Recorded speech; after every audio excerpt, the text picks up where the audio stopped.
I said, I'm in the wrong business. I should be the president. Shit, I'm in the wrong business. See, the only reason I don't want to be president is because I'm black. That would make it too hot for me. I mean, you know, I think it could be a black president one day, but you don't want to be the first one. I mean, second or third, that's fine, but that first nigga better watch out. I'm going to tell you that right now. Too hot. I mean, I'd be the first black president. I don't think that nobody would really hurt me. I'm sure somebody would want to hurt me, but I don't think they'd touch me. Because my vice president will be Mexican for a little insurance. You know what I'm saying? You can shoot me if you want, but you're just going to open the border up, so you might as well leave me and Vice President Santiago to our own devices. Ain't that right, Santiago? See.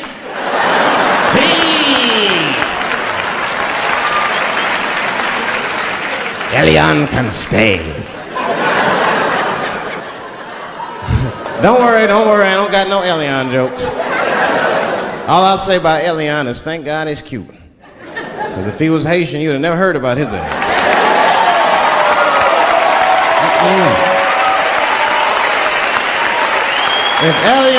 If Elian Gonzalez was Elian Mamumbo from Haiti, they'd have pushed that little rubber tube right back in the water. Sorry, fella, all full.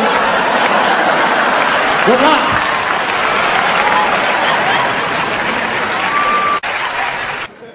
Scared to death of these police. I am, nigga. I got a police scanner. First money I got, this is the first shit I went out, bought me a police scanner. I just listen to these motherfuckers before I go out, just to make sure everything's cool. You hear shit on it. Calling all cars. Be on the lookout for a black male between 4'7" and 6'8". Staying in the crib tonight, fuck that. Gotta work on that alibi for a minute. Every black person needs an alibi. I do them impromptu joints. If I'm by myself and need out, I'll just open up the windows in the apartment, turn all the lights on, start beating off right in the window. Look at me. Hey, everybody, look, it's me, Dave Chappelle. I'm crazy, I'm jerking off. Note the time, motherfuckers. It's 2:35. Look at me, I'm jerking off in the window, 2:35. Comedian Dave Chappelle is June 10th. Note the time.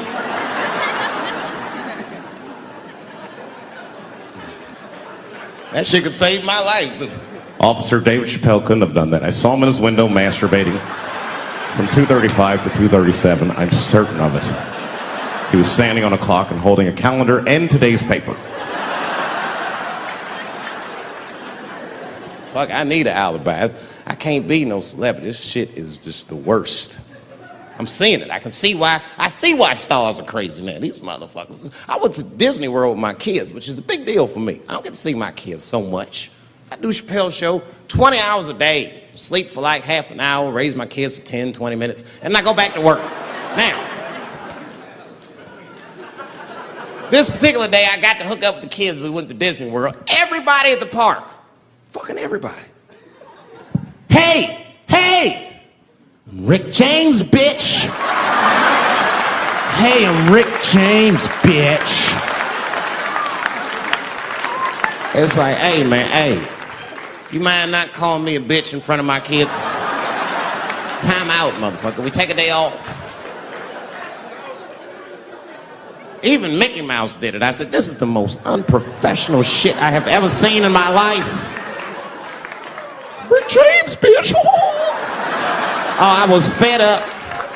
I caught that motherfucker with an uppercut. Bop! Knocked his head clean off. Everybody was screaming. Oh my God, oh my God.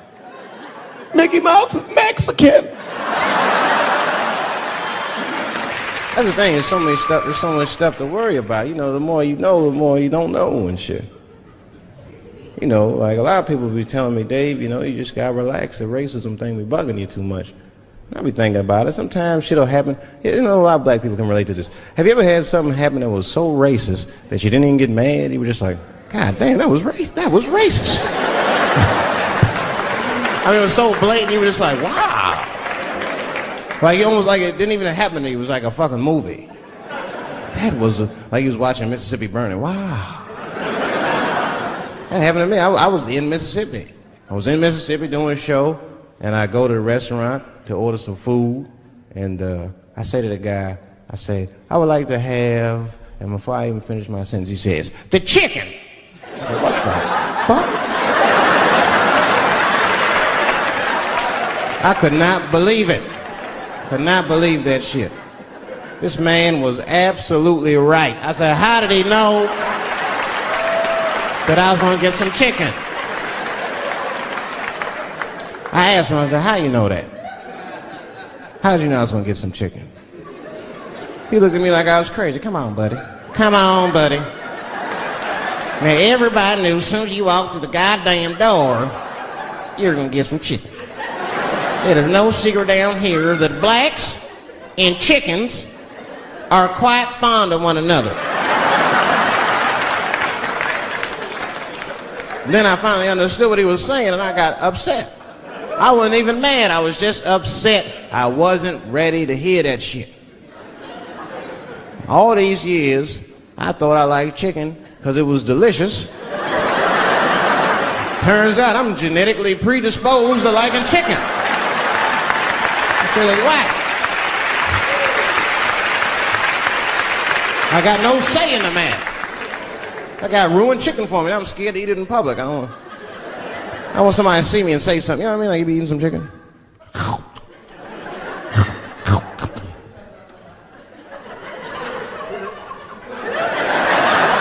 Look at him. He loves it. Just like it said in the encyclopedia. Look how happy he looks.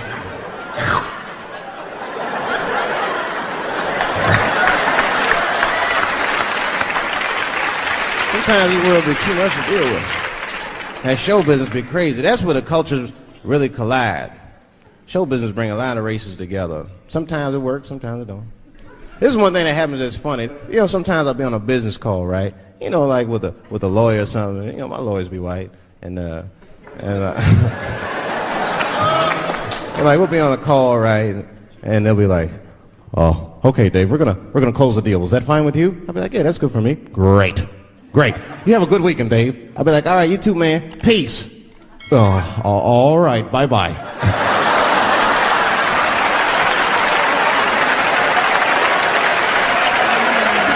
I don't know what to say, right? So sometimes I'll make up shit that's not even slang, just to see how they handle it and shit. It'll be the same business call.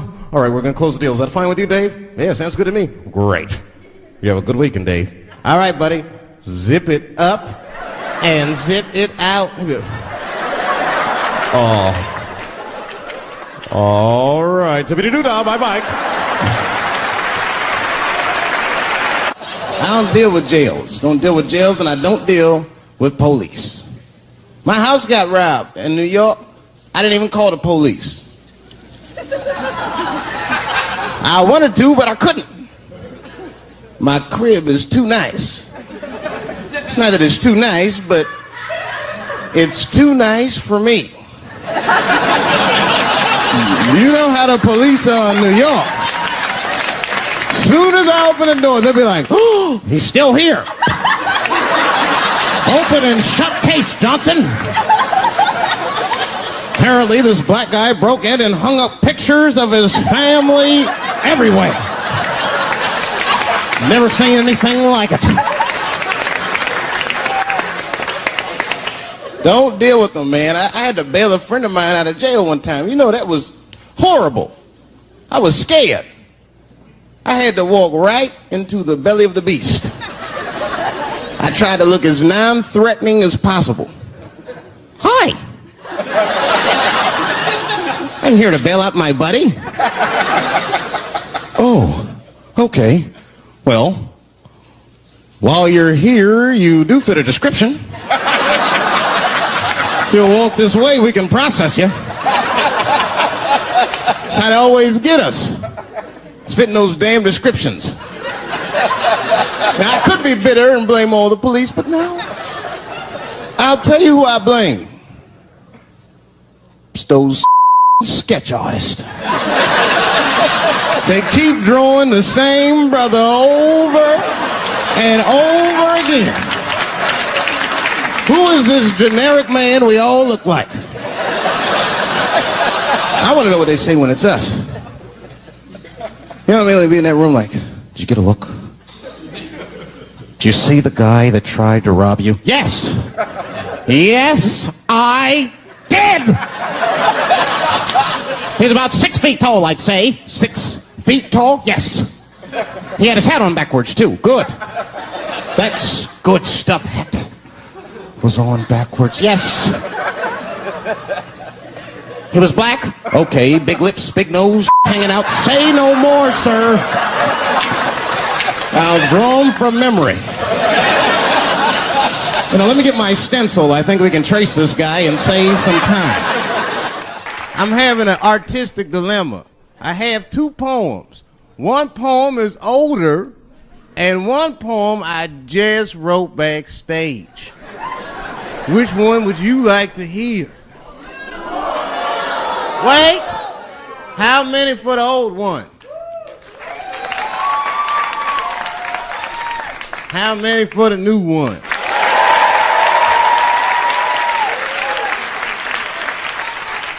All right, so remember, if it sucks, you ask for it.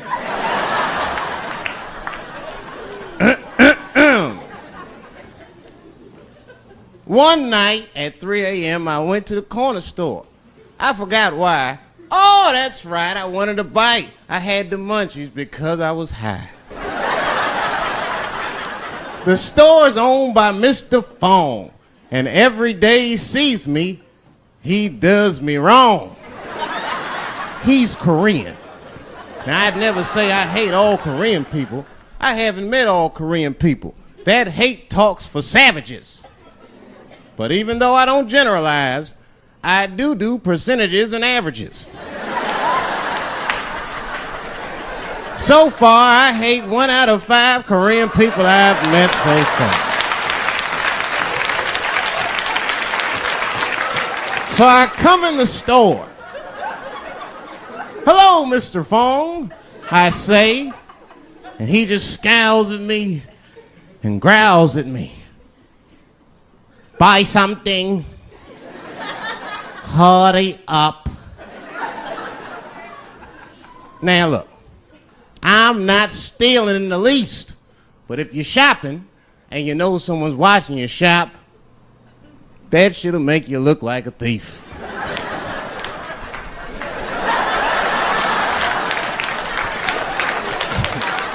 Mr. Fong said, hey, I've been watching you since you came in the door. Buy something now or get out of my store. Now I couldn't take it anymore. Hey, I said, raising my hand, get your fingers out of my face, Chinaman. Mr. Fong said, hey, what make you think I'm Chinese? You must not know what you're saying. You made a mistake, Brackman. Mr. Fong is Korean. Now I was wrong. I said, Mr. Fong, I'm sorry to offend by mistaking your race. But you gotta admit, if it was a Chinese look-alike contest, your ass would place. You're a dead ringer for a Chinese. But don't be mad at me. I didn't mean to offend you in the least. You know, some people say all black people look alike. We call those people police. Thank you. Just one time racism saved my life, man. I was on a plane. I was coming from overseas, and I don't know how this guy got a machine gun on the plane, but he stood up, man. He said, everybody get on the fucking ground. Nobody look at my face. I started freaking out. Because he was Chinese, I was like, why is he talking like that?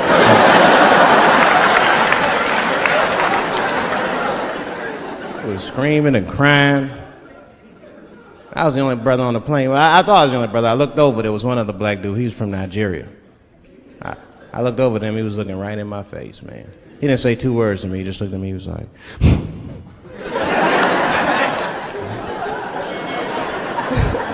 He didn't need to talk, I knew just what he was talking about. I looked right back at him, I was like...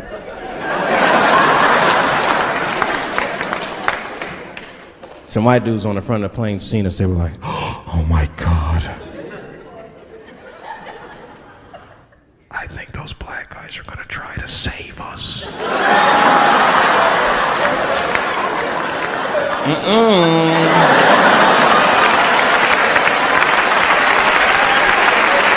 We were just communicating that we understood the situation. We were both seeing the same thing. What we understood was simple. Terrorists don't take black hostages. That's the truth. I have yet to see one of us on the news reading the hostage letter. They is treating us good. We all chilling and shit. I'd like to give a shout out to Ray Ray and Big Steve and Central Newport.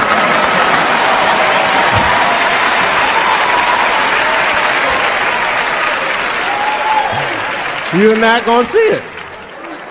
Terrorists are smart. They know what they're doing there, you know. They terrorists. They know it's black people's bad bargaining chips.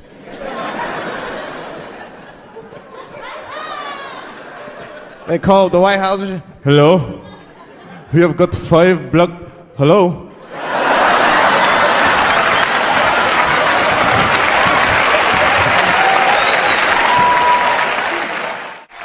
There's too much shit out there to stress you out. This whole world's just drug-infested. Hate-infested, drug-infested world. Hate drugs. I heard the worst drug story. You know what my friend told me? You know what he's dealing with? His landlord is hooked on crack. That's terrible. That's pressure. If your landlord's hooked on crack, that means you've got to have the rent. You come around all the time. You got the rent. It's not even due yet. It's the 10th. Come on, I need it. Let me just get $20 of it now and then just give me the rest of the month. Every couple hours. Hey, look, I'm going to need some more of the rent.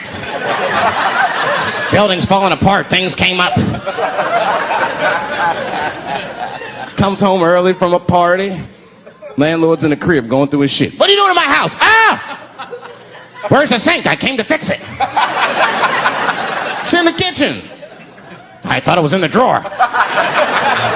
I'll fix it tomorrow when I come for the rent.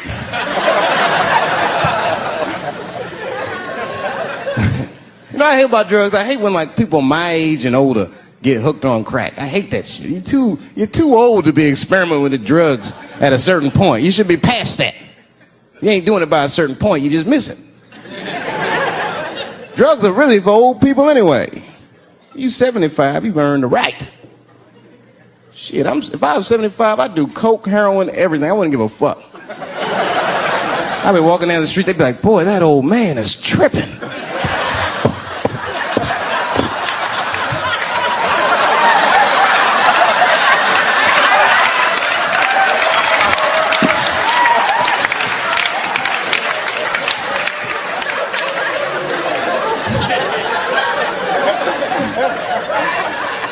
Can't do everything. Maybe weed. If you're gonna do something, do a little weed. Smoke some. Weed's not as bad as everything else. Weed is a background substance. You know what I mean? You can smoke some herb and still function. And you ain't crisp, but you'll function. Nothing higher than weed, though. I made that mistake one time. I was at a party, some guy gave me some shit. He's like, here, man, take this. It's fucking mushrooms. I took it, I forgot all about it, you know. Then a couple days later, I found that shit in my pocket. I'm thinking, why not? Because I'm thinking it's like weed, some background shit. I planned my whole day out like it was weed. I'll chew this shit up, then I'll go to the barber shop, get my hair cut, and then I'll see a movie.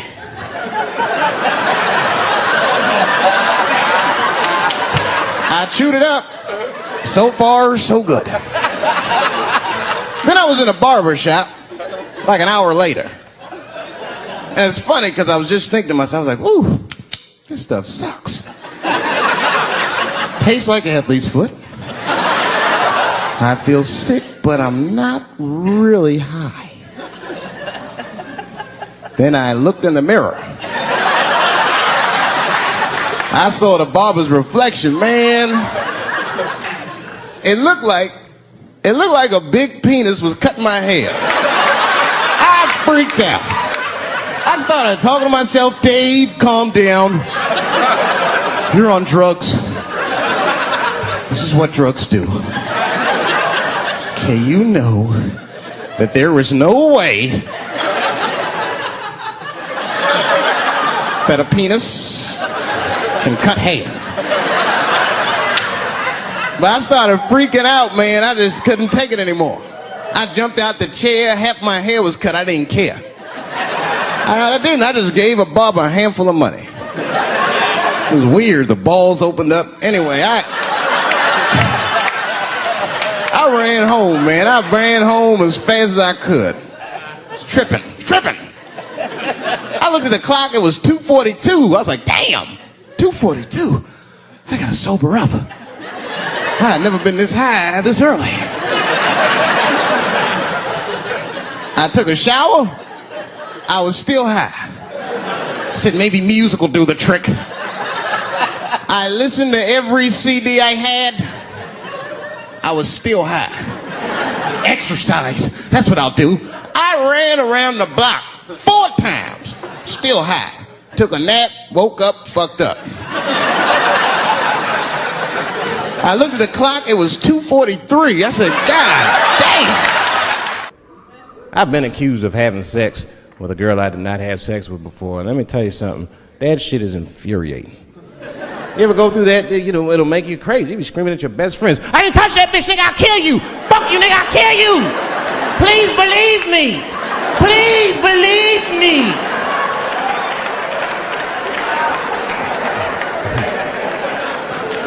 And Clinton didn't do it like that, did it?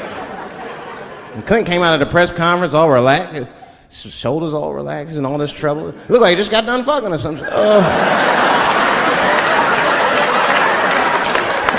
Listen, let me tell you something, America. I don't think you heard me the first time. I did not have sexual relations with that woman, Miss Lewinsky.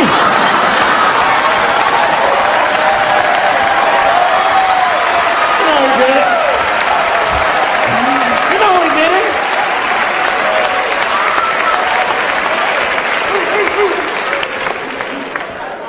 Everybody knew what that finger smelled like. Nobody cared.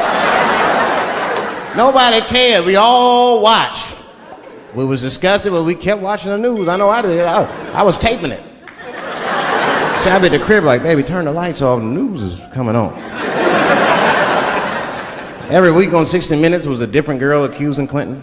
Remember Kathleen Willey came out? She was upset. The president called me into his office. He began massaging my breast slowly. I'm sorry.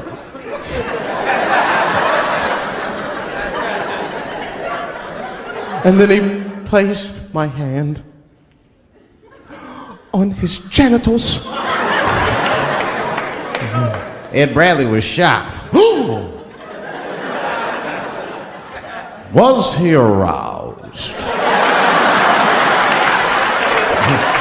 I was at home like, yeah, was he aroused?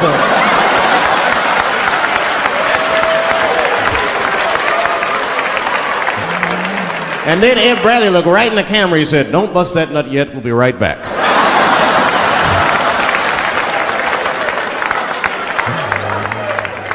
Oh, man, the news had never been so good.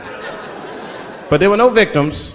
There were no victims. Only one I feel sorry for is that Lewinsky. I feel a little sorry for her. Don't y'all feel a little sorry for her at all? God damn, y'all, come on, man. Have a heart. That's a hard thing to be famous for, man. I mean, nobody want to be the most famous cocksucker of all times and shit.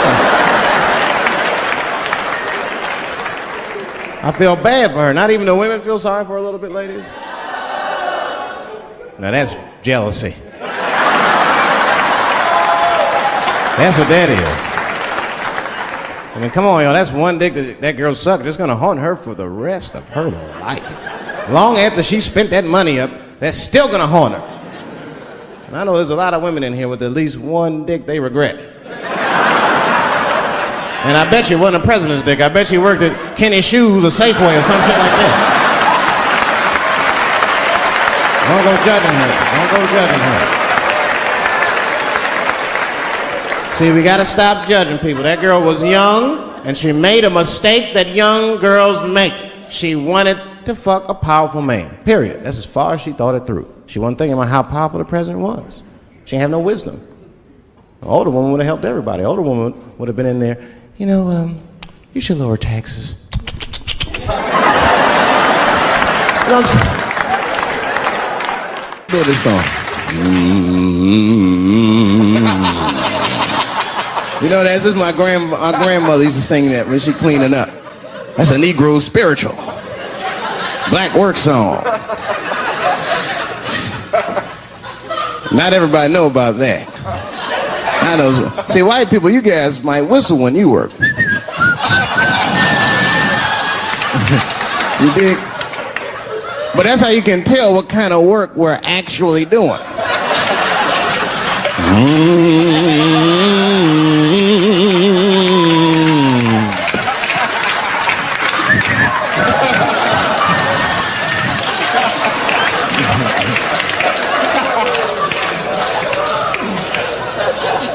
I study that kind of I do. Anything that has to do with race. I read a little here, see a little there. And I travel. That's always good. Traveling has made me a racism connoisseur, if you will. You know, it's different from region to region. Anyone ever been down south? So you guys know what I'm talking about. Now, the racism down there is just, it's perfect. It's due to a perfection. It's comfortable, it's out in the open. There are no secrets in Mississippi. Everybody knows the deal. Morning, nigger. Morning, sir.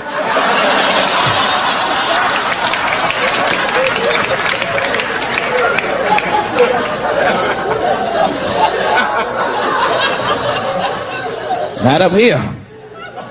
You hit the big cities, man, it's different. It's always a secret.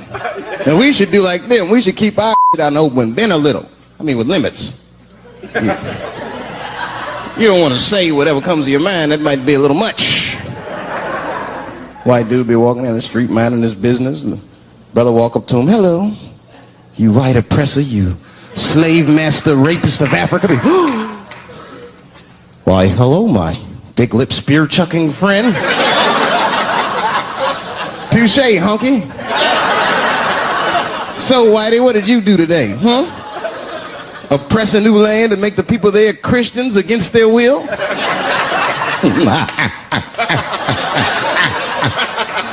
What did you do, fella? Burn those big black lips on a crack pipe as you missed your job interview? Easy, Whitey, you're cutting deep. All this chit-chat has got me thirsty. If you will excuse me for a moment, I'm going to go to the Korean store and get something to drink. Ching-a-ling. Hello. You slanted-eyed, ruining the economy in our neighborhood by opening stores and taking the money out the community. Chink. Wow. Good afternoon, you browse around but never buy anything. Suspicious looking nigga.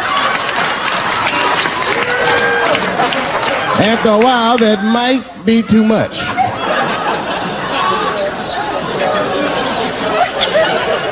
But you can't help it. If you're an American, you're a racist. We brought up from the beginning to think in generalizations. We never look at the individual. We rarely look at the individual. I'm a racist. I know I'm a racist. You know how I know? The other day I caught myself being racist against myself. There's so much going on, I got mixed up. Forgot whose team I was on.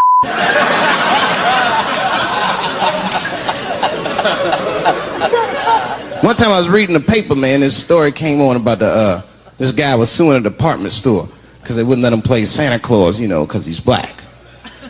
And I was actually like relieved when the department store beat him. That's bad. But I wasn't ready for that. I wasn't ready for the idea of a black Santa Claus, man. That would suck. So we wouldn't get our presents till the 28th, 29th. Sorry, I'm late, kids. caught up with some in Vegas. I had to sell some toys to get back. Shit. Where them cookies at? I can't remember a time when I wasn't. You know, when I was growing up, I was probably about 8 years old, and at the time, we were living in Silver Spring. Yeah. Yes. Common misconception about me in D.C. A lot of people think I'm from the hood. That's not true. But I never bothered to correct anybody because I wanted the streets to embrace me. As a matter of fact, I kept it up as a ruse. Like sometimes I'll hang out with rappers like Nas and them, and these motherfuckers will start talking about the projects. Yo, it was wild in the PJs, yo. And I'll be like, word, nigga, word. But I don't know. I have no idea. My parents did just well enough so that I could grow up poor around white people.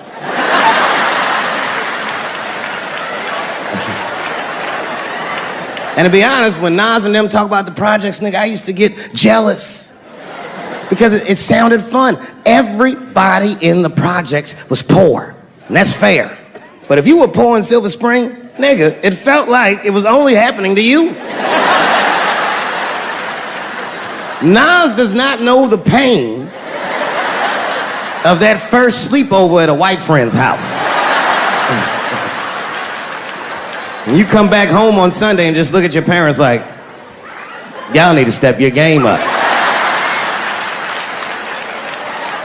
Everything in Timmy's house works. Remember the first time you saw that? In a cold winter, and you'd be at a white friend's house and see the motherfuckers in their living room without their coats on?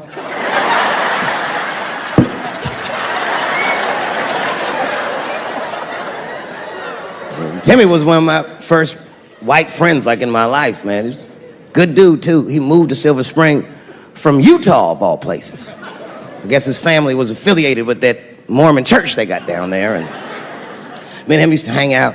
And one day I was at his house, we were just hanging out, and Timmy says, Dave, why don't you stay for dinner tonight? I said, oh, man, I'd love to, but I can't. If I'm not home before dark, my mother will kill me. That was a lie.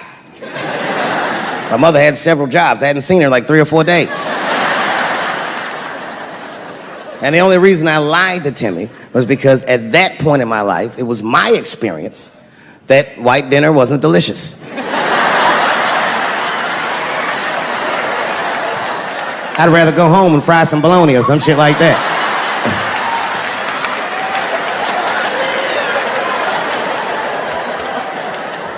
But then old Timmy threw me a curveball I wasn't expecting. He said, oh, it's too bad you can't stay, Dave, because Mom made stovetop stuffing. I said, what the fuck, stovetop? Well, hold on, nigga, let me make some phone calls real quick. I had seen that commercial so many times, I had dreamt of getting my hands on some of that stovetop stuffing. And finally, I met a motherfucker that actually had a box of stovetop in the house. I couldn't miss this opportunity, so I pretended to call my mother.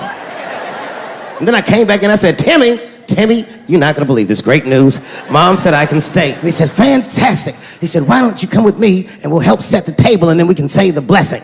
I had no interest in setting this motherfucker's table or saying these crazy ass Mormon prayers. I just wanted that goddamn stuffing.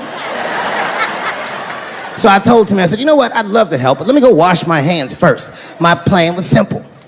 Wash my hands slowly, and by the time I'm done, the table will be set, the blessing will be said, and all that there will be left to do is eat. Went to the bathroom. I washed my hands very slowly. I must have been in there for about 10 minutes. And suddenly, one of his mothers came to the door.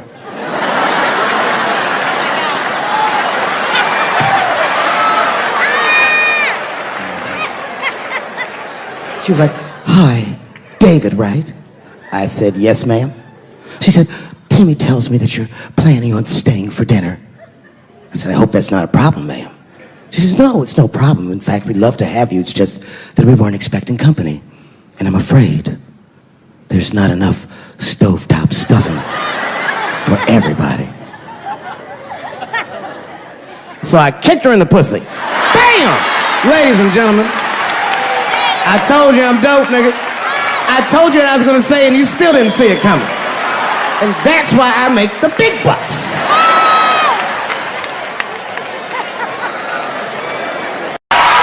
Oh.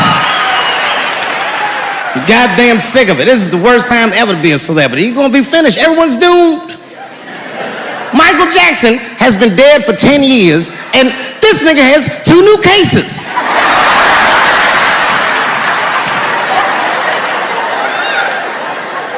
And if you haven't watched that documentary, then I'm begging you, don't watch it.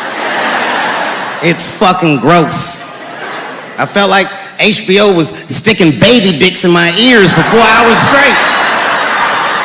Really nasty shit. I don't want to know all these things.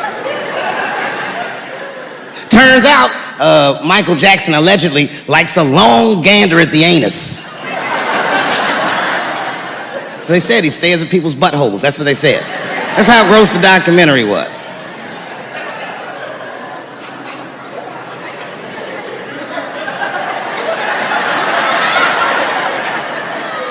I'm gonna say something that I'm not allowed to say.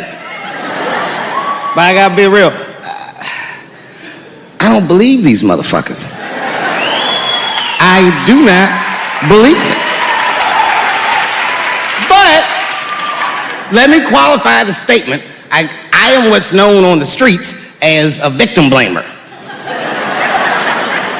You know what I mean? If somebody come up to me like, Dave, Chris Brown just beat up Rihanna. I'll be like, well, what did she do?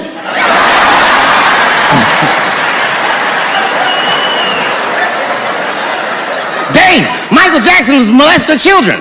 Well, what were those kids wearing at the time?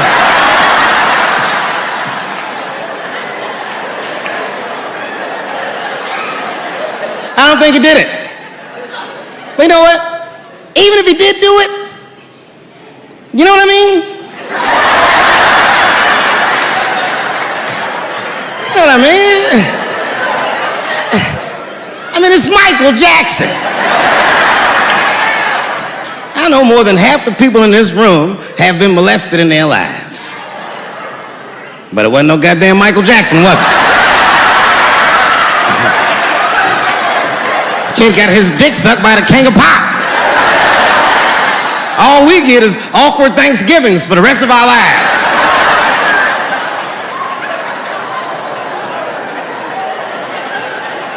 You know how good it must have felt to go to school the next day after that shit?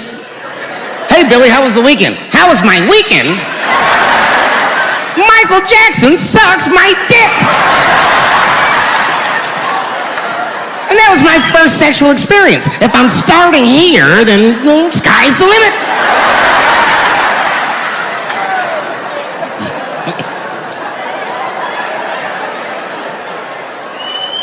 I know it seems harsh, but man, somebody's got to teach these kids. There's no such thing as a free trip to Hawaii. He's gonna want to look at your butthole or something.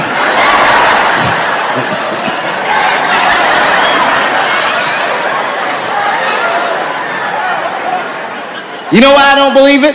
You know why I don't believe it? Because if Michael Jackson's out here doing all this molesting, then why not Macaulay Culkin? Macaulay Culkin said in an interview that Michael Jackson never did anything inappropriate with him or even around him. Think about that shit. You know, I'm not a pedophile. But if I was, Macaulay Culkin's the first kid I'm fucking, I'll tell you that right now.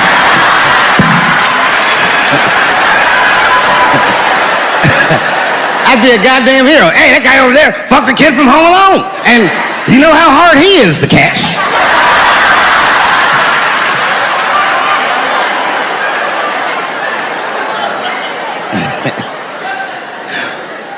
My mind's telling me no.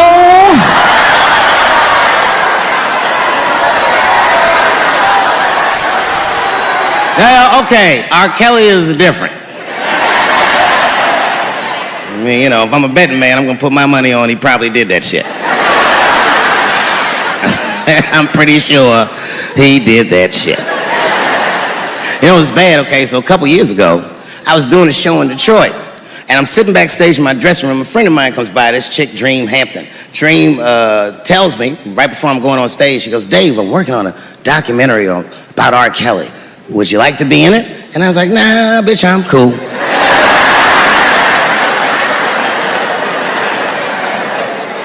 I went on stage, I just forgot about the shit. And then 2 years later, the documentary comes out, Surviving R. Kelly. And when it comes out, Dream's promoting the shit, and she keeps bringing me up. She said, I asked Dave Chappelle to be in my documentary, and he said it was too hot for TV. Bitch, I did not say that. It does not even sound like how I talk. Oh, that's too hot for TV? I would never say that shit.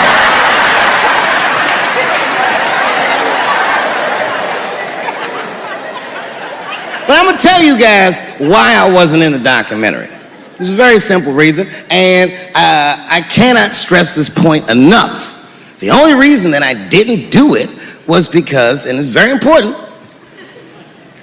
I don't know this nigga at all.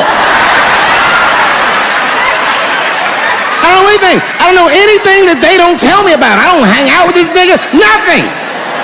So what the fuck do I gotta be in the documentary for? This guy, R. Kelly, got another sex tape out now. Can't believe that shit. This guy makes more sex tapes than he does music. He's like the DJ Khaled of sex tapes. Another one. Like, damn, it's a lot of tapes. The new one's so bad that they didn't even show it.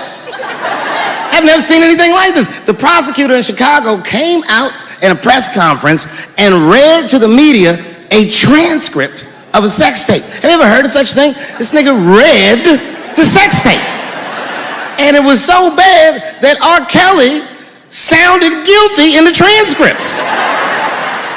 It's fucking amazing. 16 times the girl's age was mentioned. Isn't that crazy? This motherfucker is an idiot. He was fucking her like, yeah, this is the best 14-year-old pussy I've ever had in my life. And she was like, you like this 14-year-old pussy? He's like, oh yeah, I love this 14. I'm like, man, you need to shut the fuck up. You gotta give your lawyer something to work with. You're supposed to be on the tape like, this is the best 36-year-old pussy I've ever had in my life. And then your lawyer gonna be like, Your Honor, clearly my client thought that this woman was 36, as he mentioned some 16 times in the tape.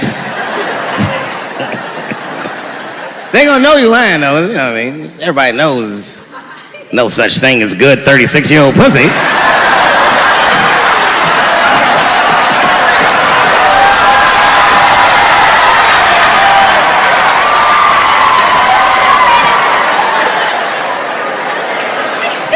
Doesn't matter what I say. And if you at home watching this shit on Netflix, remember, bitch, you clicked on my face.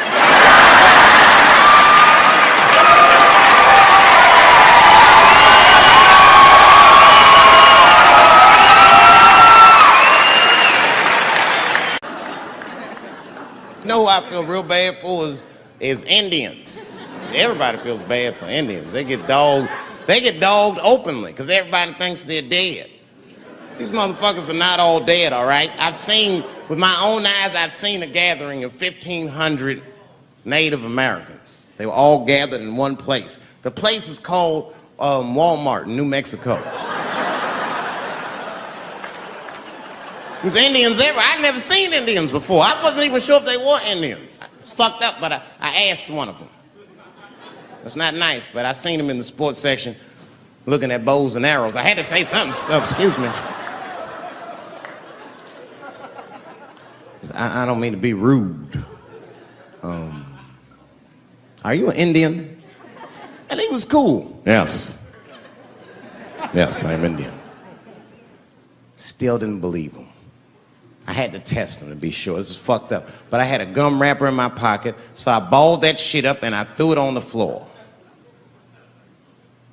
And a single tear came out his eye. I said, oh shit. I had so many questions. So what tribe are you from? I am a Navajo. I said, word. I studied you in social studies. You're a hunter-gatherer, correct? He said, I guess so.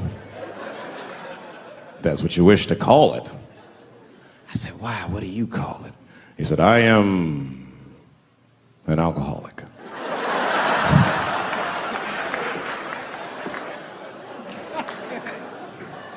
I said, well, what's your name, dog? He said, please, dog is my cousin. That was a good guess.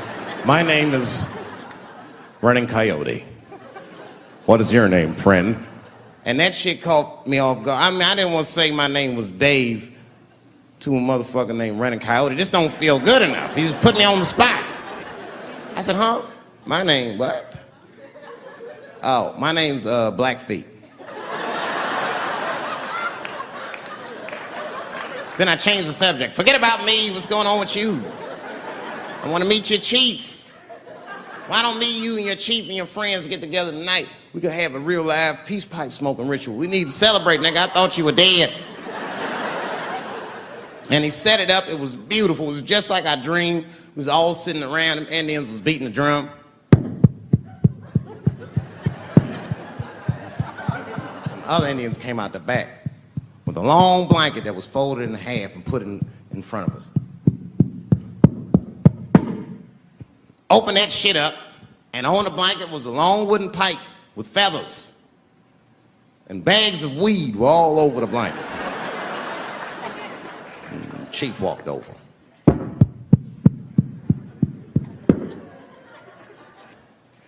The big ones are 50. The little ones are 25. And these are 10.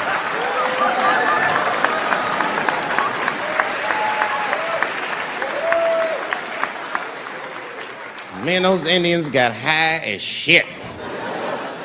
I was baked. I told the chief, he was talking, I cut him off. Time out, chief. Sorry to interrupt. I'm fucking smashed, man. The weed's too strong. I'm itching. This is PCP, nigga. The spirits have got me. Chief, the spirits have got me.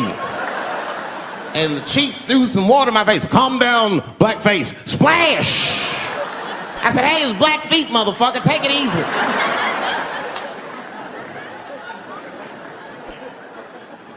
Blackfeet, you're welcome to stay amongst me and my tribe for the night until the spirits leave you. And they gave me my own teepee to sleep in, which sounds nice. I personally felt like it was a little fucked up, you know, because they all had houses, man. It's like, why can't I sleep with y'all in the house and watch TV? Like, I can't be on this grass all night.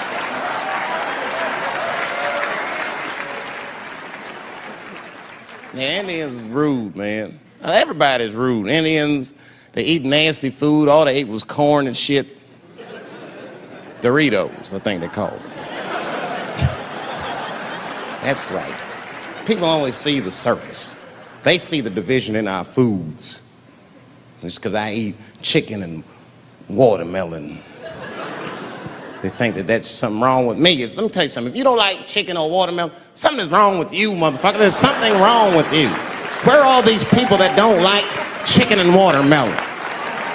I'm sick of hearing about how bad it is. It's great. I'm waiting for chicken to approach me to do a commercial, nigga. I'll do it for free, chicken.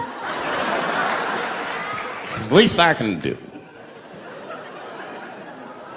They make fun of Latin people for eating, what y'all eat? Beans, rice, corn. Listen, that's not a reason to hate a motherfucker, all right? It's funny, but it's not a reason to hate. The only reason these things are even an issue is because nobody knows what white people eat. You've been very good at keeping that shit a secret amongst yourselves. I study white people. You don't know that. I'm writing a paper on you. Not even for school, nigga, just to do it, just to get, I'm just doing this independent research. I'm spending my money, that's why I'm working so hard. I follow you around grocery stores, they freak out. I just try to peek in the cart, they always say, get away from my cart, nigga, what are you looking at? Chicken and giblets are over there. You must be lost. These are vegetables.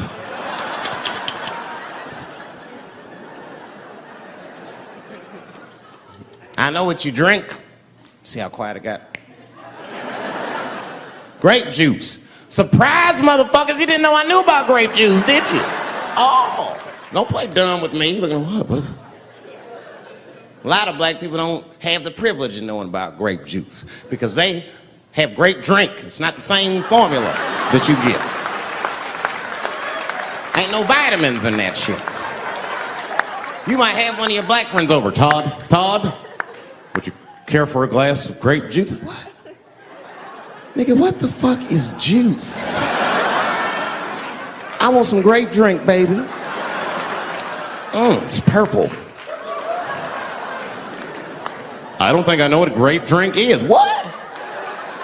I have some apple juice if you want. What the fuck is juice? I want some apple drink. Scream.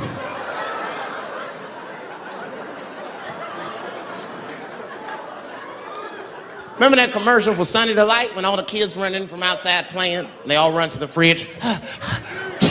All right, I got some purple stuff, some Sunny D. As soon as you say Sunny D, all the kids go, yeah! Watch the black kid in the back. If you ever see that commercial again, look at that black kid. He'd be like, I want that purple stuff. That's drink, nigga. That is drink. They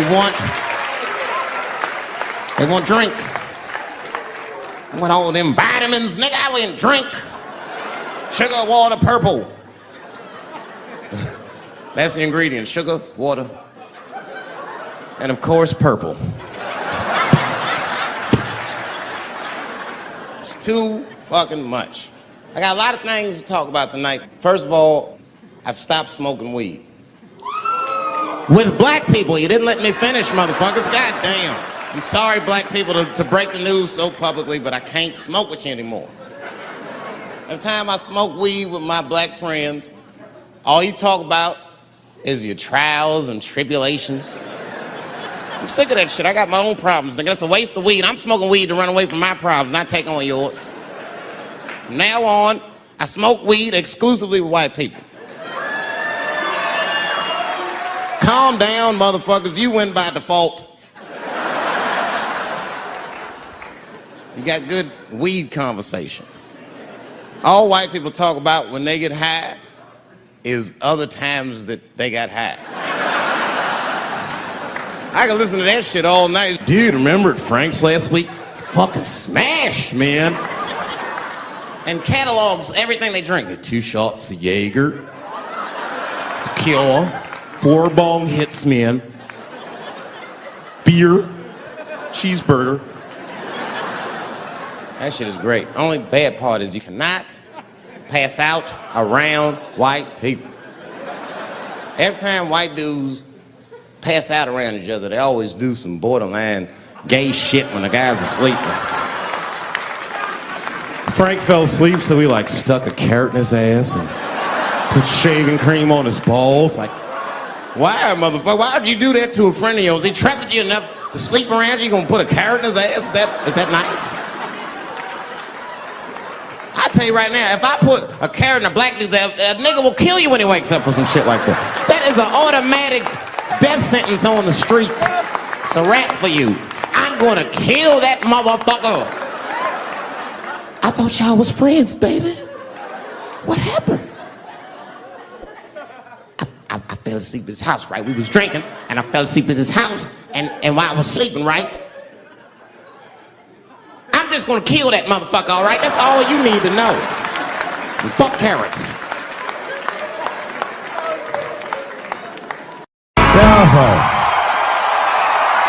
Thank you. Thank you very much.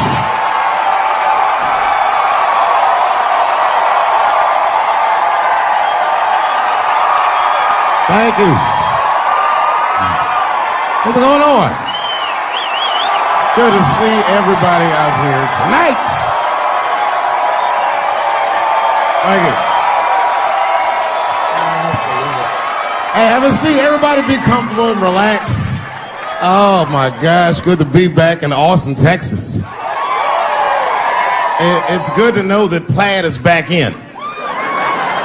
Most of the dudes I meet around these parts are dressed like a dyke in New York, so I'm glad to see that.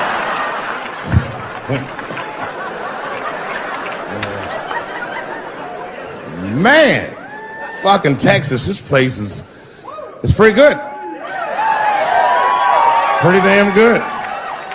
You know, I was in Santa Fe the other night and a motherfucker threw a banana peel at me. Yeah, that didn't feel so good. Of course, it was a white person. Not to indict the whites, I'm just saying. And then not only did he throw a banana peel at me, but it was premeditated. You could tell.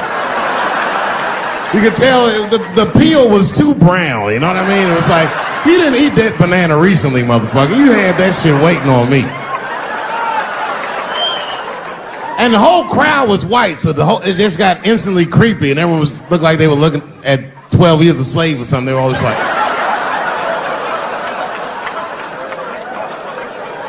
Who the fuck does that? And then they arrested the guy, which was... I said, someone's gonna fuck you in the butt in the holding cell. You know that, right? Can't just be throwing banana peels at Dave Chappelle. They're not gonna let you get away with this.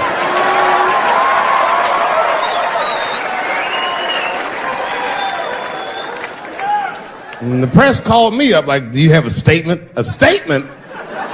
For a fucking banana peel? No! I don't have anything to say. This guy was like fucking famous for throwing a banana peel at me. 20 years from now, he's gonna be tucking his kids into bed and the kid gonna be like, Daddy, tell him about the day that you threw that banana peel at that nigger in Santa Fe. Boy, I'll tell you what, that black motherfucker saw his name up on the marquee about a week before. I said, man, if I could just get close enough to meet him, throw a banana on that nigger and show him how. Fucking banana gate. I didn't even want to press charges. You know, this has happened to me before. No, sir, it's not a banana. I live in Ohio, right? So this like a few winters ago. Oh, I didn't know you would ever clap for that. Well, all right. That's the first time that shit's ever happened. Ohio! Anyway, I live amongst the whites. Small town in Ohio. And it was wintertime, and it had snowed recently, so there were huge snowdrifts on the street. I was walking with my sister. Now, my sister was dressed in all Muslim garb, as were her children. And I was dressed as Dave Chappelle. And we were walking and just talking about something, and a car sped around the corner, and the window came down, and somebody threw a snowball and hit me right in my shoulder. I didn't know what was going on. Why was this happening? Because I am black, because she's Muslim, because I'm Dave Chappelle. I couldn't tell. But again, I knew it was premeditated. Because who the fuck has a snowball in a warm car? Way through, lady, because he went around the corner and got stopped at the red light. He was caught in the traffic. So then I ran out into the street and I just tapped on his window. Hey, my man, can I just talk to you guys for a second? Come on out for a second. I just want to talk to you. There's 4 young white dudes in the car. They were like, just chill, bro. I said, relax. I just want to talk. Now, this is an old black trick. Really, I didn't want to talk. I was going to fuck them up. So, if you're ever caught in traffic and a black guy starts saying he just want to talk to you, don't open the door, nigga. And even if he's me, smiling at you. And they were like, chill, bro, just chill. And then the one guy in the back seat, I don't know what, he was just cockier than his friends. He was like, fuck it, man. I'll get out the car. And I started yanking on his door. Let me help you, motherfucker. Let me just help you out. And I didn't notice his window was down.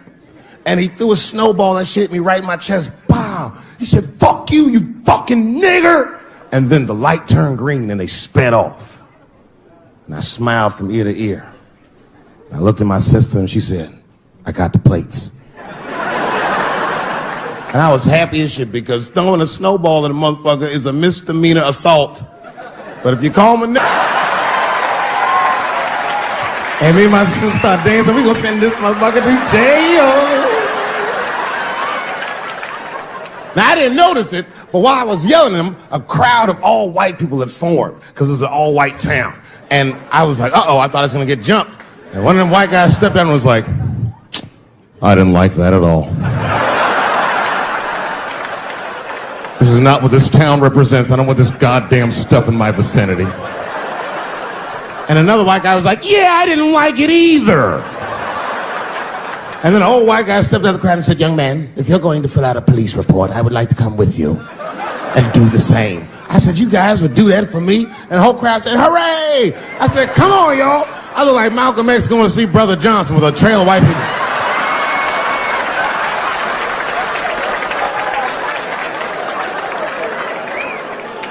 Unreal. Hour later, we was all just sitting in the police station, and the police came in. They're like, well, Mr. Chappelle, 16 identical police reports. We ran the tags, 2 young men that had their mother's car. We have all 4 suspects in holding. Their mother is here. It's up to you. Whatever you want to do. If you want to press charges, we'll move forward. Sorry about that, officer. I'm a little flustered. I've never been in a position where I could decide the fate of white children before, but it's weighing heavy on me, sir. And I really can't decide. And I saw a lady pacing back and forth in the hallway, and I said, is that? He goes, yes, that's their mother. But can I speak to her before I make a decision? And when the mom came in, she saw it was me. She busted out crying. Oh, God, oh, no, I don't want him to go to jail. I am so sorry. I didn't raise him to do this. We love your comedy. We love you at the house. I said, miss, please, just, all right, look, I don't necessarily want your son to go to jail either. But what he did was pretty fucked up.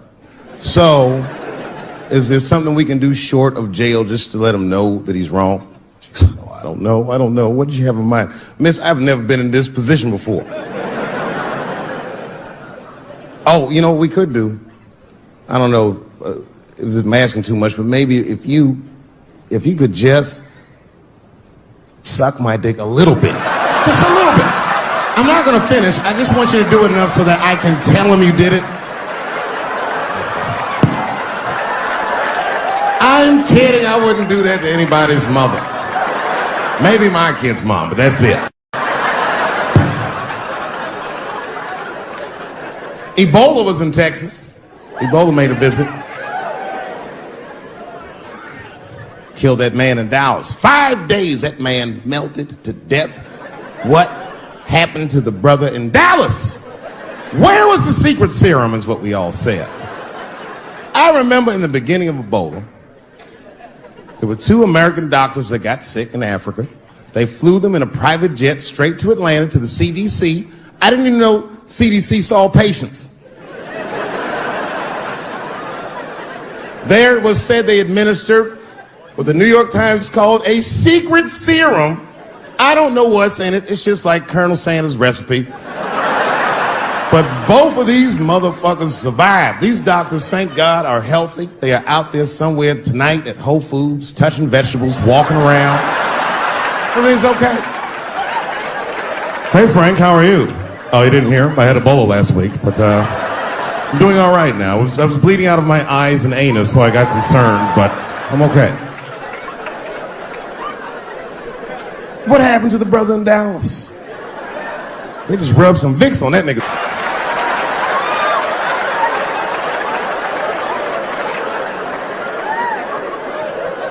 I knew he wasn't going to make it. I already knew.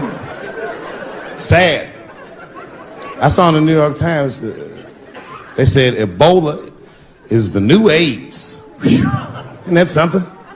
Here I am thinking that old AIDS was working just fine. And they already have a new AIDS out.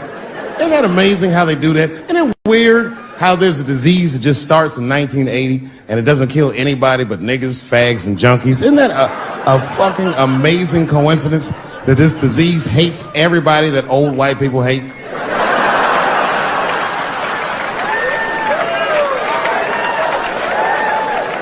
I think either God is white or the government hid that shit in disco balls. Only fun people get AIDS. Last month on the front of the New York Times, the measles was a headline. I had to check the date of the paper. I was like, measles, what is this, 1850? What the fuck is this? Why is measles in the news? Turns out they were trying to decide if mandatory vaccinations for children is the way we all want to go. Any thoughts? I'm sorry, ladies and gentlemen. I don't know. I don't know about this one. First of all, black people generally don't trust doctors. After the Tuskegee experiments and all that shit.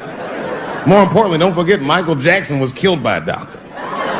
Granted, he was doing drugs, but if I was a heroin addict and I had a licensed physician injecting heroin in me, I should survive that. I'd just be looking like, oh, I'm good, right? I'm good. It's not too much, is it? Dr. Butterfingers killed Michael Jackson. After that, I was like, fuck going to the doctor. The fuck am I getting my kids vaccinated for an old ass disease like measles? This is ridiculous. You might as well give them a diarrhea shot if you're so worried. Diarrhea has a bigger body count than the measles do. You know, diarrhea is funny today, but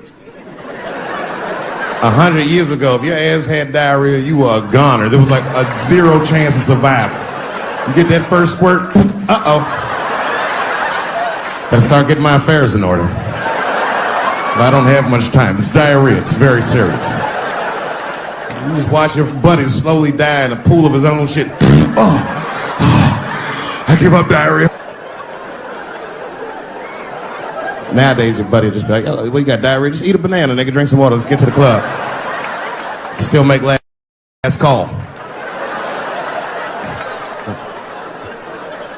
Tough time for the blacks.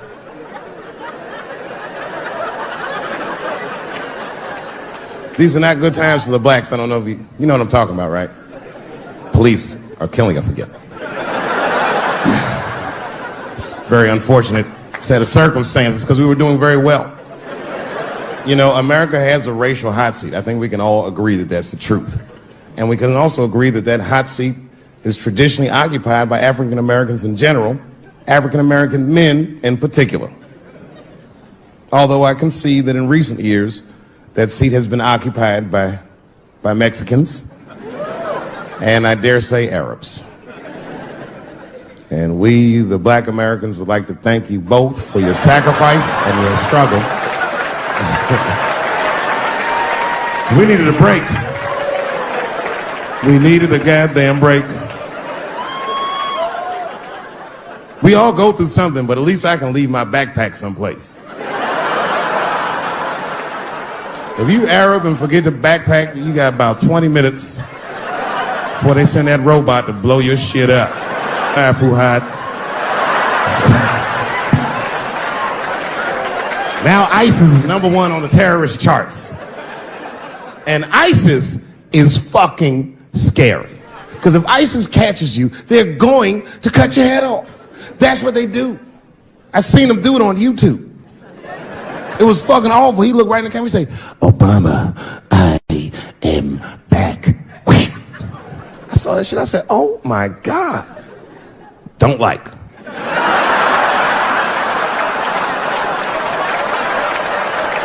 How is this guy cutting people's heads off on YouTube? I can't even post a dick pic, and this motherfucker is decapitating people. I'm gonna have to change my settings. You know, everyone has it hard, but I think harder than black people and harder than Arabs and harder than Mexicans, you know who has it the worst? Fat black people.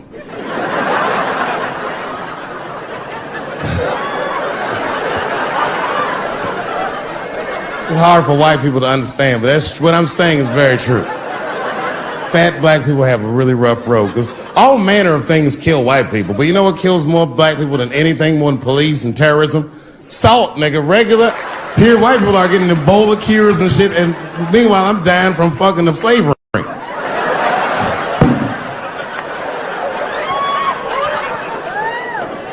Look, honestly, I'll stop talking about it. Let me say this, though. Let me just say this. Can we all just say that we've seen it coming?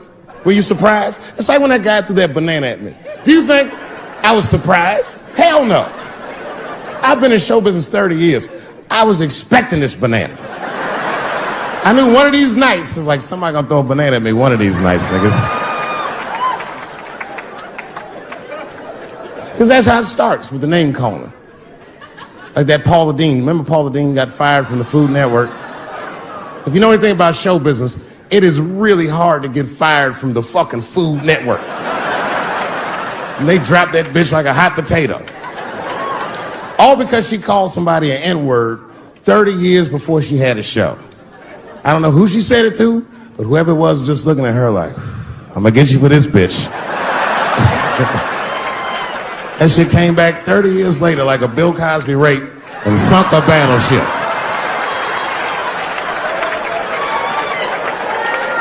And every black person was mad, but we weren't like that mad.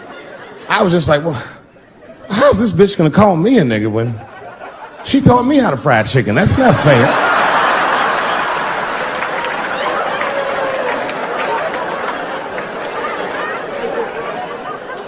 I think Donald Sterling shit was more serious.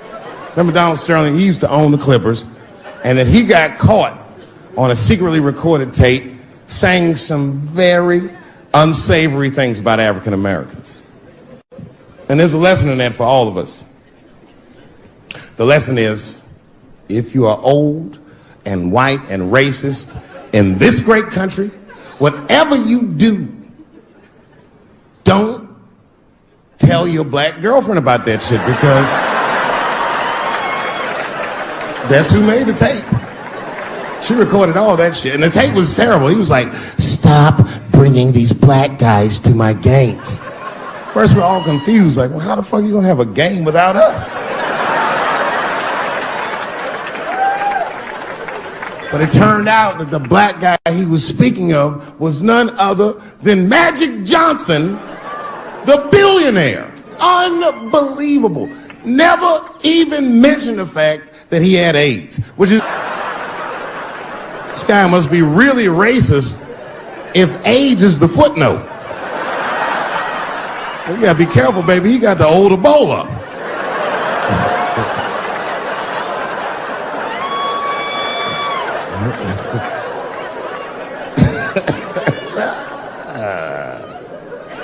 You can say what you want about that girl, but I'm gonna tell you right now, she is a goddamned hero. Because you might have thought these things were happening before, but now you can see it all in front of you without a shadow of a doubt. That shit actually went down. She sucked that old guy's dick. She really took one for the team on that one. It's really gross. This dick is like 80 years old. It's like tasting history.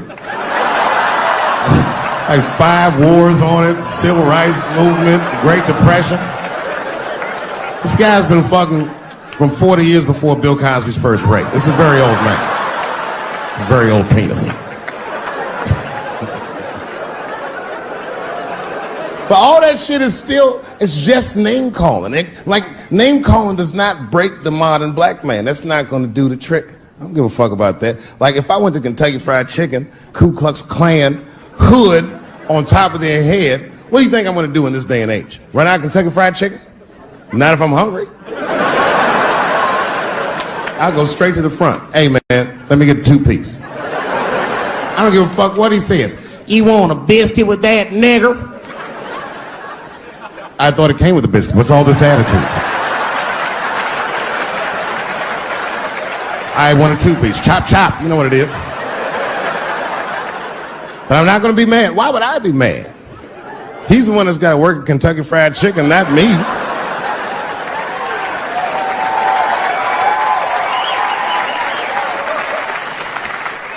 Well, how about this? What if I lived in Austin and I had a white girlfriend? It's possible in Austin. As a matter of fact, some people say it's necessary, but that's not the point. And me and my white girlfriend at home one night, and we're just doing what lovers do. Maybe she's butt naked and she's down on one knee giving me a hand job. I love a good hand job. And she's really jerking me off. You know, getting her obliques nice and tight. I got a huge dick, so she's like, And I'm like, wow, this really feels wonderful. I think I'm gonna come, nigger. I know, that's a tough one. But what do you think I'm gonna do? Hey!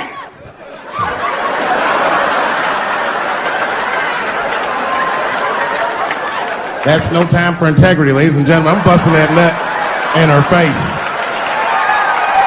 I'll sort through the ethics later. But I'm what they call a man of his word. If I say I'm coming, oh, I'm coming. I don't give a fuck what happens. God forbid somebody could shoot me. If I say I'm coming, it's still like, oh.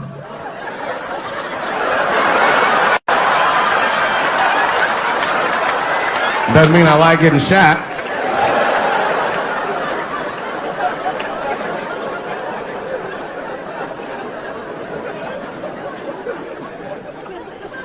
Boy. Yeah, tough time for the blacks. I'm not gonna say nothing about the police. I'll leave that for Chris Rock.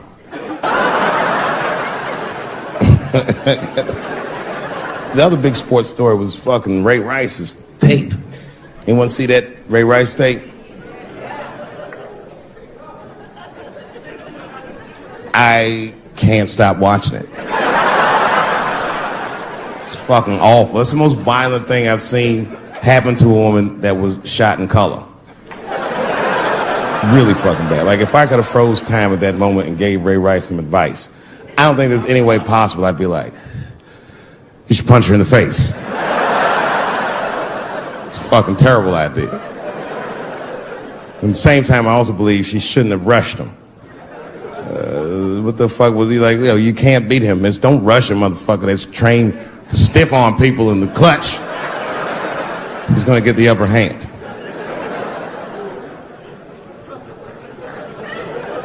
The only reason I bring him up is because, you know, he's about to play football again.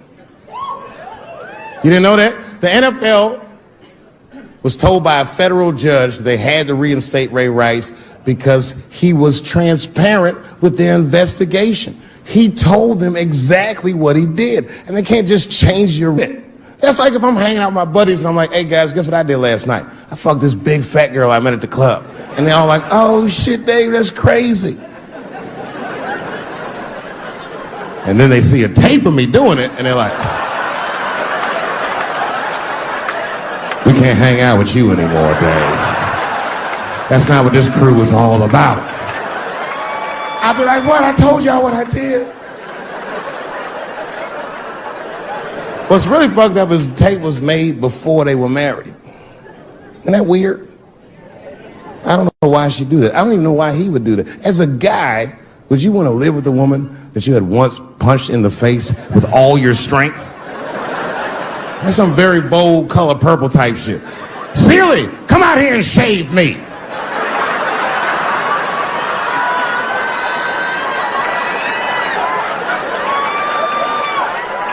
You out of your fucking mind?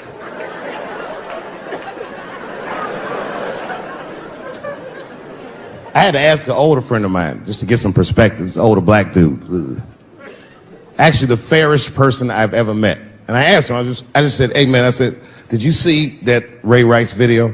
And instantly he was like, David, that shit was disgusting. I wonder what she said to him.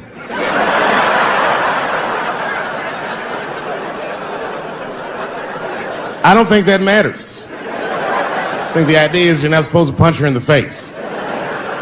My wife says terrible shit to me. My wife once called me a pussy in front of dinner guests. I know, I started to get mad, but then I was like, fuck it, she's probably right. I am a pussy, I admit it. I'm soft and warm and persuasive like a real pussy. Right. And then I said, and if you don't take care of me properly, I might stink like your pussy. Oh, we fight dirty at the Chappelle household. It's not a big deal. No. If you want to get to the bottom of a matter of the heart, what you're supposed to do is ask a woman. Now, actually, there's two women that I know. They're both college professors in this little area I live in. And I meet them twice a week at Starbucks for coffee. Talk about important shit. And I asked the girls, who's Ray Rice? After he punched her in the face with all his strength. And one of my girlfriends said, David, you need to wake the fuck up. She's staying for the money. Well, now, wait a minute, because my other girlfriend was like, I disagree. I think that she actually loves him. And I said, wait a minute, ladies, you know what? I think that you're both right. And what I was doing when I said that was preserving the possibility of a threesome with these bitches. I've been chipping away at this pussy one cup of coffee at a time for like 4 years. I was gonna throw all that hard work away with some Ray Rice shit. I don't care that much.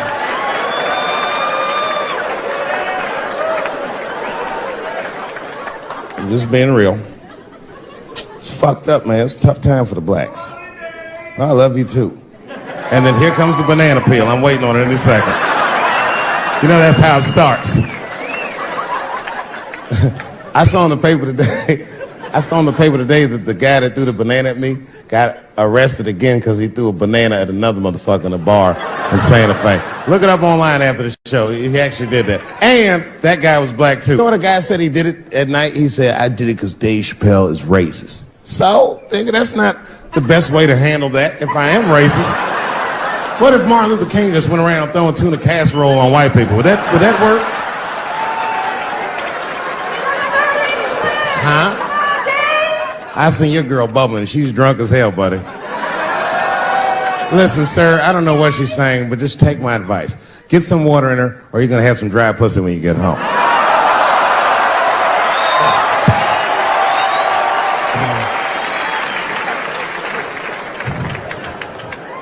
His dick's gonna be shaved the fuck up tomorrow.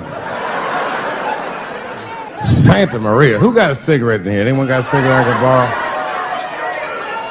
Yeah, you fella. Yeah, please. Well, let me see this.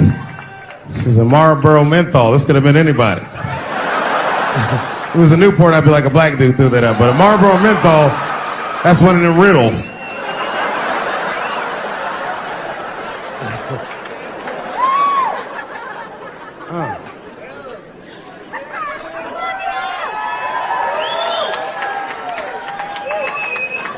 Is the word pussy offensive? All right, just checking. I asked that crowd when we was in Denver, I said, is the word people? One was a woman in the front. She's older than me, maybe around my age. Definitely a feminist. You know what I mean? Short haircut, plaid shirt, you know what I'm saying? And she didn't say it offended her. What she said is she said, I'm uncomfortable with that word. And I was like, really? You? And then before I could ask her why, there was one other guy. He was in the balcony. Now, I don't think he was saying this to me, but he said this. Everybody heard him say it. He goes, it's delicious.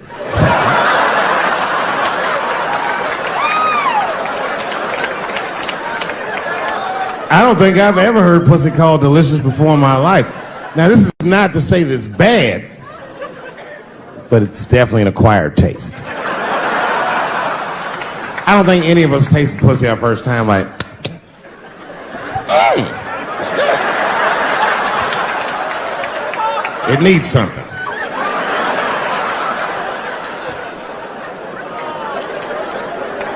You know, it's illegal for a gynecologist to say the word pussy. They can only say vagina, or they can name individual parts medically, but they can never say shorthand, even if the gynecologist is a woman. I feel like if it was a woman...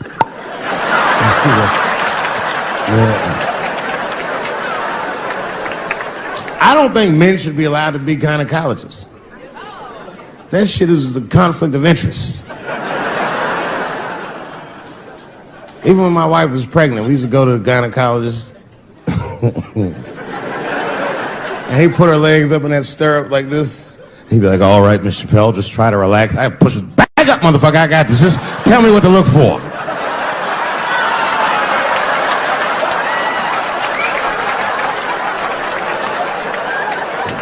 One of those home-style checkups. There's too many ethical questions when men do that. Like, can a gynecologist lose their license for smelling their fingers during an exam? Is that illegal? How could they not? These are men. It's like if you have a good barbecue, you don't even think about it. You just...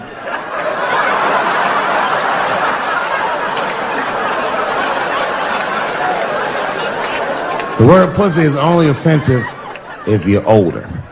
People my age and younger, I don't think we dance to that shit. That song come on the radio, say, I beat the pussy up. That's not a song.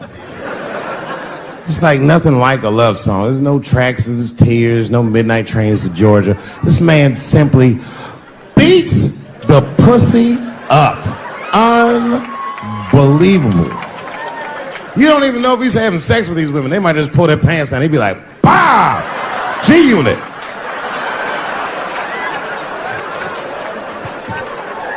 Like you'll be watching HBO. Hi, I'm Larry Merchant, standing here ringside with the pussy after a devastating bout with 50 Cent. Pussy, come over here and let me talk to you for a second. My God, you look terrible. Your lips seem to be swollen. You're bleeding a little bit. Tell me, pussy, what happened inside of that ring with 50? I don't know, Larry. I felt really good in the first round. I was ready to fight. It's warm and moist, and I don't know. It just hit me from angles I wasn't expecting. Front, left. Backside surprised me the most. Well, pussy, let's take a look at round 4. This is where it all went wrong for you. Here you come out of your corner, pussy. You're fighting really good. It looks like you got 50 with a right and a left, but then 50 slips your jab, and there, right there. You see that? He punches you right on that little bean thing you have on the top of your head. I don't know what that is. There's 50 just pounding away at that bean over and over, and that pussy gets rattled around like that. I don't think I was thinking anything, Larry. You know, I'm a real good defensive fighter. It's real hard to get to me. I've never been punched directly on my bean before.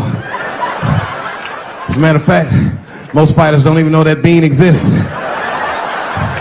I guess he just hit me there and I lost control of my legs. I don't know what else to tell you. I like when Lil Wayne talks about pussy, because Lil Wayne used to have that song. He say, I got a bitch that plays movies in my jacuzzi. And then it goes like this. Pussy juicy. That shit always makes me laugh, because no guy says that, you know what I mean? Only Lil Wayne would say some shit like that. If he was fucking a girl, she's like, is this pussy good? And I can be like, it's juicy. It's good. The pussy was juicy. That's why I'm not Lil Wayne, because if I was in a hot tub with a girl and I could tell that the pussy was juicy while I was in the hot tub, I'd probably get out of the tub. I'm a germaphobe. I just picture Lil Wayne like, what is this strange oil floating in my hot tub water juice? That shit was so funny to me, I must have wrote like no less than 40 jokes with the punchline pussy juice. And all of them worked to some degree 100% of the time. I'll do one more just so you believe it, okay? All right. And this next piece, it's a special episode of CSI. For some reason, Lil Wayne is guest starring as the lead detective, okay? That's the setup. Are you ready? Here it goes. Has anyone else been on this crime scene? No. It's very strange. This place is virtually undisturbed. No forced entry. No sign of a struggle. Shine your flashlight right here. I just slipped in something. What is this? What is this? It glistens in the light. Smooth to the touch. Pussy juice.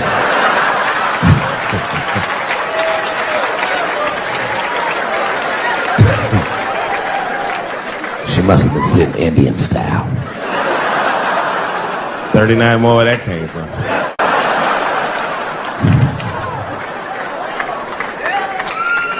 Everybody's mad about something.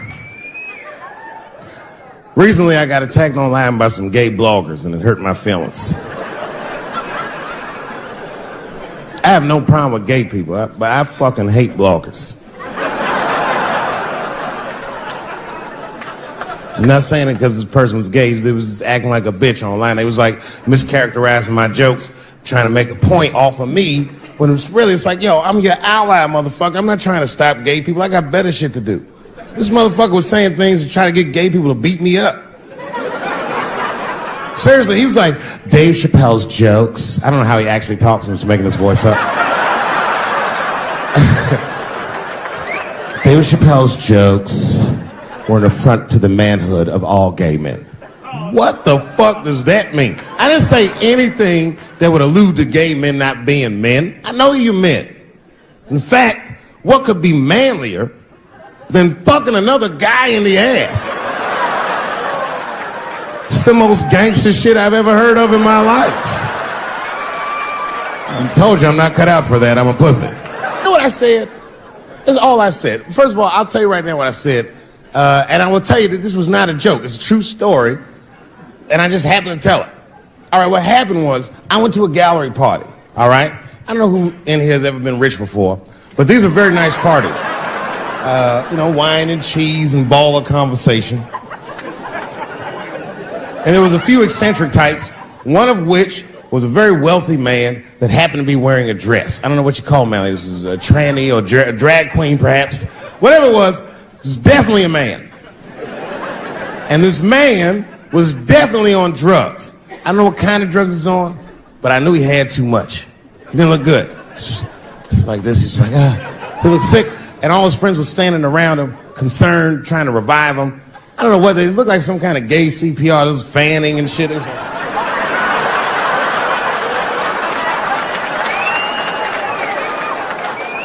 I saw all this from a distance. Now, I should have minded my own business, but I got curious. I was like, oh.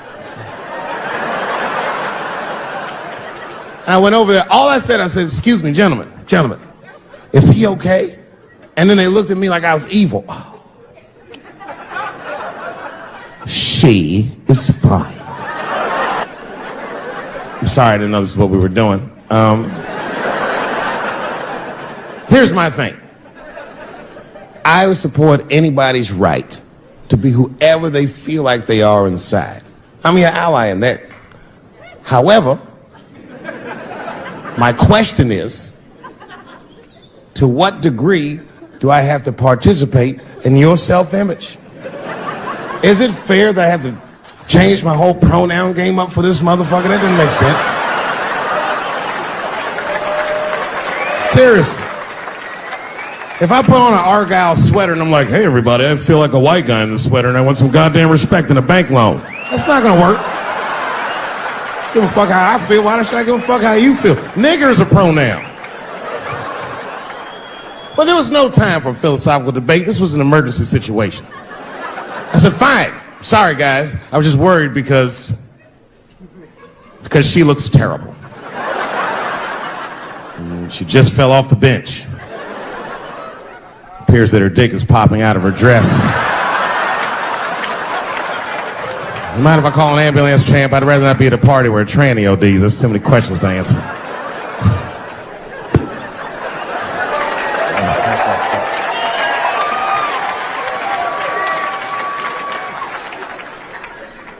Okay, I've been through this before. I had a friend from high school. Now, in high school, this guy was a thug, right? He was a fucking dope boy. He did it all. He's a wild dude. People used to be very scared of him. And then after high school, word on the street was he'd come out the closet. I personally didn't believe it. I bring him up because last year, he calls me out of the blue like, yo, what's up, man? I got your number from so-and-so, and I heard you're going to be in New York doing a show. Could I get some tickets? I was like, fuck yeah, get some tickets, man. How you been? He said, well, we'll catch up at the show, man, but yo, I appreciate it. I'll see you soon. I said, all right, man, take care. And I was about to hang up, and I couldn't resist. I was just like, hey, nigga, I heard you was gay. What's going on with that?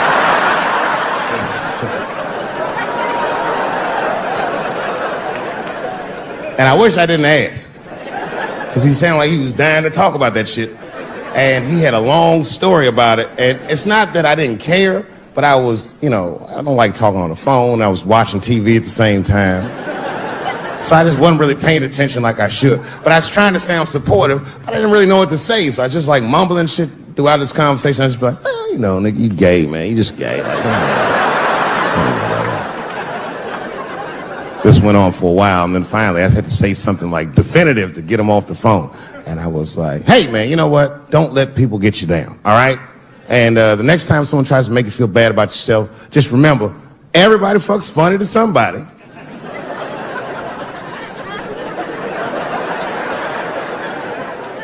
He didn't like that shit. He's like, what the fuck does that mean? I said, huh?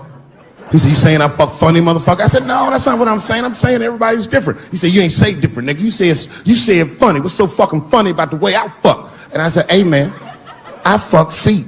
He said, what? Oh, this is not a joke, ladies and gentlemen. I get women to squeeze their feet together like this, and I fuck them right in that little space in their feet. But you can't build a community behind that shit. There's no flag for us. That shit made him laugh. And the next day, after the show, I saw him backstage. He was like, yo, what's up, man? I'm like, oh, shit, what's going on? And he had his buddy with him. He goes, Dave, I want you to meet Manuel. Manuel's my fiance. We're in New York getting married because it's legal here. I said, well, gracias. And he went to go get some drinks. And then my buddy looked at me. He was like, so, Dave, what do you think?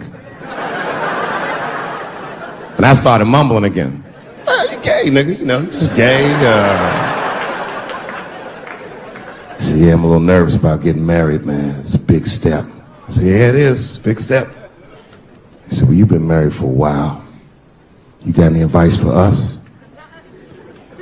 No, I'm married to a woman. Sorry about that. And they corrected me. He said, no, you married the person that you love. So it's essentially the same.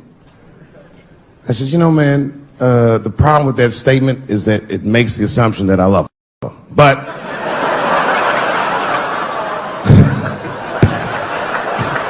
you guys lighten the fuck up. Of course I love my wife. She laughs at this shit. As a matter of fact, she eats and spends this shit.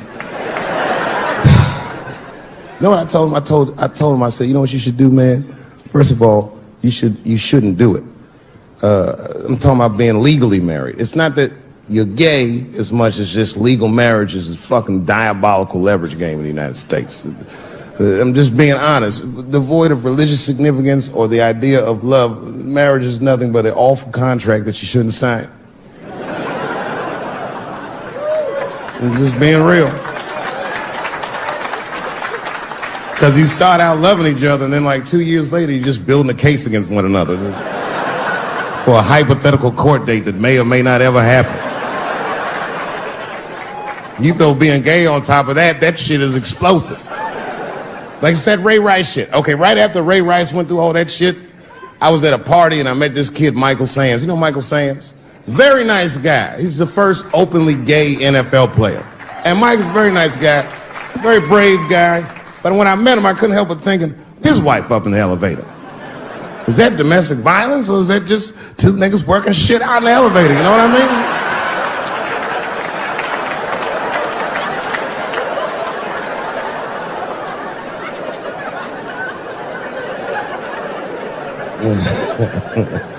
Anyway, I give all married men the same advice, gay or straight.